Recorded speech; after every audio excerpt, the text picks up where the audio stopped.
네, 안녕하세요. 반갑습니다. 이승훈 소장입니다. 자, 오늘은요, 우리나라 수도 서울을 미래의 어떤 모습으로 만들어야지만 정말 우리 후손들이 좀 편안하게 살 수 있을지, 또 편안하게 사는 것보다 정말 집값 걱정 없이 살 수 있으려면은 어떤 방식으로 해야 될지 지금부터 좀 많은 논의가 좀 필요할 것 같습니다. 그래서 제가 뭐 저의 의견이라든가 뭐 생각했던 바를 좀 말씀을 드리고 또 이제 여러분들도 뭐 많은 의견을 뭐 댓글을 통해서라든가 주시면 뭐라도 하나라도 우리가 해결점에 좀 도달은 못하도 한 발자국 더 갈 수 있지 않을까 생각이 들어서 이런 기사를 보면서 생각한 바를 말씀드리겠습니다.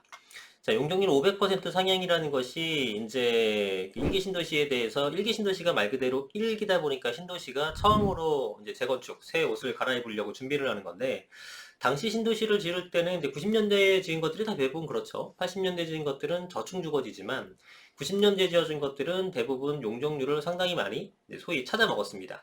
그렇기 때문에 중층 아파트 이상이기 때문에 새롭게 재건축을 한다고 했을 때 늘어나는 용적률 자체가 별로 없어서 아파트가 신규 아파트가 별로 안 나오게 되죠.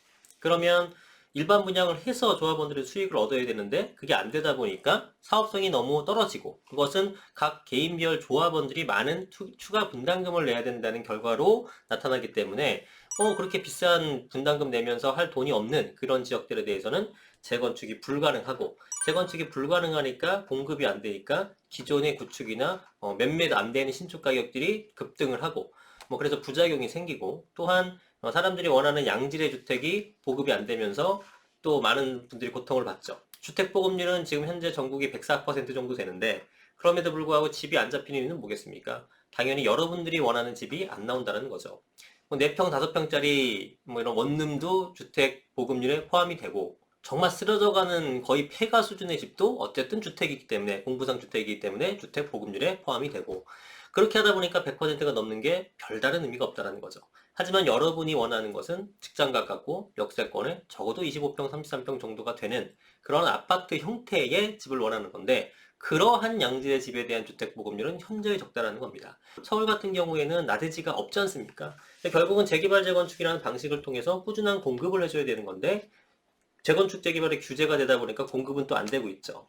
그래서 집값이 계속 올랐다. 그러면 이제부터는 뭔가 이렇게 조치를 취하지 않으면 나중에는 정말 서울이라는 도시는 대한민국이라는 국가와 별도의 어떤 세상이 로 이렇게 구분이 되는 그런 수준까지도 생겨날 것 같습니다. 그렇기 때문에 그런 건 좀 좋지 않죠. 그래서 집값 안정화를 위해서 용적률을 상향시키면서 공급을 늘리겠다라는 정책들을 말씀하시는 건데요. 자, 보세요.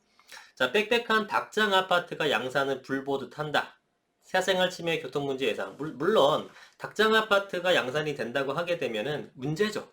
여러분들 쾌적하게 살아야 되는 건데 조그만 닭장 같은 아파트에서 해도 안 들어오고 동간거리 짧고 불편하죠. 불편한데 저도 닭장 아파트가 좋지 않습니다. 저도 쾌적한 데서 살고 싶어요. 그러나 우리가 닭장 아파트가 좋지 않다는 것을 알면서도 그게 좋지 않다는 걸 알고 쾌적하고 동간거리 넓은 그런 여유 있는 집에 살고 싶은 사람들의 마음도 알면서도 심지어 저도 그러면서도 그럼에도 불구하고 저는 닭장 아파트가 이제 필요한 시점이 되지 않았나라는 생각을 점점 하게 돼요. 왜냐하면 서울은 주택 공급이 엄청나게 부족한 곳이 맞습니다. 이거는 명약 관화한 거예요.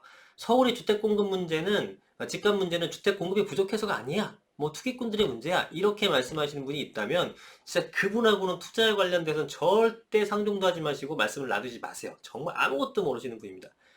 왜냐하면 다른 여러 가지 어떤 하락 주장이라든가 뭐 유동성 금리 뭐 많잖아요. 그런 것들은 나름대로의 다 일리가 있습니다. 저와 반대되는 의견이라도. 하지만 서울이 공급이 부족하지 않다는 것은 진짜 말도 안 되는 얘기입니다. 그렇게 말씀하시는 분은 좀 경계를 하셔야 돼요. 자, 서울은요, 면적이 605제곱킬로미터 정도 됩니다. 605제곱킬로미터 돼요. 자, 제가 저번에 한번 일본하고도 말씀을 드렸었죠. 그건 다시 언급하지 않을게요. 일본과의 비교. 일본도 그렇게 도심 과밀화가 된 지역. 그래서 수십 년간 전국의 집값이 떨어져도 도쿄 도심은 가격이 상승을 했는데 그런 도쿄 도심보다도 우리는 훨씬 더 많은 과밀화가 되어 있는 게 바로 서울입니다. 근데 600제곱킬로미터인데 대한민국 전체 면적이 한 10만 제곱킬로미터 정도 돼요. 그러면 그 비율을 따지게 되면은 한 166분의 1 정도 됩니다. 대한민국 전체의 면적에서 서울이 차지하는 비중이 166분의 1이고요. 166분의 1을 100분율로 환산하게 되면 0.6%입니다, 여러분. 근데 인구는 980만 명 정도가 살고 우리나라 인구가 5천 한 1, 200만 명 정도 된다고 하게 되면은 수치적으로 한 19% 정도가 나와요. 그럼 이제 이 편의상 20%라고 계산하게 되면 5분의 1이 살고 있는 서울의 면적은 166분의 1, 0.6%밖에 차지하지 못하고 있는 겁니다. 얼마나 과밀화된 도시입니까? 그러면 이렇게 과밀화된 도시에서 사람들이 너도 나도 그럼에도 서울을 계속 원하고 있잖아요. 모든 그 한 70%의 본사는 다 서울에 있고 지금 제가 얼마 전에 자료 보니까 72%인가가 100대 기업 아니다. 87%였나? 예, 100대 기업은 뭐 80%가 넘어가고 뭐 500대 기업으로 확장을 하더라도 70% 넘는 대다수의 기업의 본사를 서울에 두고 있단 말이죠. 적어도 판교 뭐 수도권 정도로 내려가서 본사 있는 것들은 찾기가 너무나 어렵죠. 그죠? 예. 그렇기 때문에 모든 사람들은 서울에서 살기를 희망하게 되죠. 직장이 여기 있다 보니까 대부분. 그래서 결국은 서울은 공급을 많이 해줄 수밖에 없습니다. 그런데 닭장 아파트를 만들지 않고 쾌적한 게 이제 아파트를 짓거나 주택을 짓거나 뭐 주거 형태를 뭐 아파트만 하면 안 되고 다양하게 해야 되느니 이렇게 하자 보면은 그 명분은 굉장히 좋죠. 아, 닭장 아파트처럼 이렇게 불편한 거 말고 편안하게 살게 해주겠습니다. 라고 말씀하시는 분이 있으면은 아, 박수. 명분은 좋아. 근데 그게 현실성하고 너무 떨어진다라는 거죠. 그러면 집값은 무지막지하게 비싸진다라는 거예요. 50평 정도에 되는 단독주택이 있습니다. 그러면 그걸 부시고 다가구 주택을 짓거나 하면은 한 15세대 정도가 나올 수 있어요. 그렇게 해서 공급을 해줘야 되는 거지, 단독주택을 그렇게 짓게 되면은, 자, 보세요. 한 100채 졌다고 해보죠. 50평짜리 단독주택 100채를 졌어요. 거기 거주하시는 100명의 분들은 너무나 쾌적한 생활을 하고 있죠. 하지만 그거를 다가구 주택으로 만들면 1,500명이 살 수 있단 말입니다. 그럼 나머지 1,400명은 집이 없고, 그리고 그 단독주택 1,500명이 살 수 있는 것을 100개만 지었으니 그 단독주택 하나하나의 가격은 얼마나 비싸야 된다는 얘기입니까? 그게 과연 맞는 걸까요? 그러니까 우리나라는 지금 서울의 집값이 비싼 이유는 공급이 부족하고요. 그리고 지금까지 이런 쾌적성이라든가 뭐 삶의 질 이런 거를 따졌기 때문에 그래서 집값이 엄청나게 올랐다라는 겁니다. 그래서 우리는 지금 사회적 합의를 통해서 선택의 문제에 놓여 있는 겁니다. 빽빽한 아파트라도 살아서 집값을 안정화시킬 것인지, 아니면 편안하게 넉넉하게 소수의 사람들만 비싼 집값에 들어가서 살 것인지, 여러분 어떤 게 맞다고 생각하십니까? 자, 집값까지 연관되다 보면 어떤 게 맞는지 헷갈릴 거예요. 너 쾌적한 게 좋니? 아니면 닭장 같은 아파트가 좋니? 이렇게 두 가지 명제만 던져주면 뻔하죠. 전자를 택하죠. 쾌적한 게 좋지. 하지만 그거는 필연적으로 따라오는 게 뭡니까? 쾌적한데 엄청 비싸고 몇 명 못 살아. 여기는 빽빽하지만 가격이 떨어지게 되고 많은 사람이 살 수 있어. 그러면 어떤 것이 사회적 합의로서 더 명분이 쓰겠습니까? 이런 고민을 우리가 해봐야 될 때가 되지 않았나 싶어요. 근데 우리나라처럼 이렇게 엄청나게 과밀화된 나라가 제가 알기로는 도시국가 말고는 한 나라도 없습니다. 우리나라가 아마 1등이에요, 1등. 아마 뭐 지금 다른 나라가 우리보다 더 과밀이다. 그런 도시가 있으면, 나라가 아니라, 그런 도시가 있으면은 저한테 알려주세요. 제가 알기로는 전 세계에서 1등입니다. 서울이. 그만큼 과밀화된 나라에서는 어쩔 수 없죠. 과밀하게 지어야죠. 인구가 과밀한데 주택을 과밀하게 안 지으면 집값이 올라가는 거는 필연적이죠. 근데 집값 잡아야 된다며. 그죠? 집값을 잡아야 되려면은 방법이 없더라. 예, 공급을 해줘야 되니까 초고층으로 짓게 되고 재건축 재개발 빨리빨리 풀고, 예, 가능하다면 그린벨트라도 일부를 풀고 그렇게라도 해야 되는 겁니다. 뭐 한강을 메꿀 수는 없잖아요. 그죠? 그러니까 좀 덜 쾌적하더라도 주택을 좀 짓는 것이 집값을 잡으려면은 맞긴 하다. 이렇게 생각이 들어요. 그렇지 않습니까? 나중에 인구가 어떻게 될지 모르겠어요. 서울의 인구가 좀 줄다고는 하지만 그게 유의미한 정도로 팍팍팍 주는 건 아니잖아요. 올해 뭐 980만, 내년에 뭐 800만, 그 다음에 700만 이런다면 모르겠지만 그게 거의 뭐 1%도 안 움직일 정도로 왔다 갔다 하는 수준이고, 그것도 뭐 결국은 우리나라 인구가 줄어준다고는 하나 일정 부분 지나서 대부분 다 지방 소멸이잖아요. 서울 수도권은 제가 알기로는 2050년인가까지 계속 늘어나요. 2055년, 2060년까지 계속 늘어난단 말이에요. 그러니까 여기는 계속 집을 지어줘야 되는 거죠. 자, 그래서 500% 용적률이 와 그런 데서 어떻게 살아 라고 하지만 살아야지 어떡합니까 집값을 잡으려면 500%가 얘가 있습니다. 이게 화사역 파크 프로지오라는 건데 자 이런 식으로 지어지죠. 자 그럼 보시면 자 이거 보시게 되면 되게 높죠. 고층화되어 있고, 그죠? 고층화되어 있죠. 이렇게 고층화되어 있고, 그 다음에 이거 보시면은 지금 그늘이 하나도 안 들어와요. 아니, 그죠? 해가 하나도 안 들어와요. 물론 이제 시시각각 다르긴 하겠습니다만 이렇게 고층인데도 불구하고 지금 해가 안 들어오는 이런 현상이 이제 과밀화의 문제점이죠. 그러니까 삶의 질이 좀 떨어지는 측면은 뭐 어쩔 수 없이 인정하죠. 하지만 이게 가격이 얼마냐? 정자동 화서역 파크 프로지오가 이게 이제 왕관도 썼어요. 신축이다 보니까 그래도 인기가 많습니다. 월간 장안구의 월간 방문자 1위고 수원에 있는 거예요. 매매 금액이 35평이 10억 4천입니다. 그나마 그게 떨어진 게 10억 4천이 정도 되는 거고 그 전 거래 사례는 12억 6,900까지도 거래가 됐습니다. 물론 이제 층에 좀 약간 차이는 있지만 기존의 5층도 12억 3천까지 거래가 됐었기 때문에 가격이 빠진 것이 그나마 10억이다. 자, 그래서 이러한 아파트들도 가격은 뭐 무시무시하네요. 그죠? 자, 문제는 용적률을 높여서 그러면 합시다 라고 해도 될 문제가 아니라 여러 가지 문제가 있습니다. 우리가 방금 얘기했었던 것처럼 쾌적성의 문제, 일조권의 문제, 그리고 그렇게 많은 사람들이 살게 됨으로써 주변에 있는 공공시설 같은 것들도 부족하게 되죠. 현재 인구에 맞게끔 지금 정비를 해놨는데 학교도 부족하게 될 것이고요.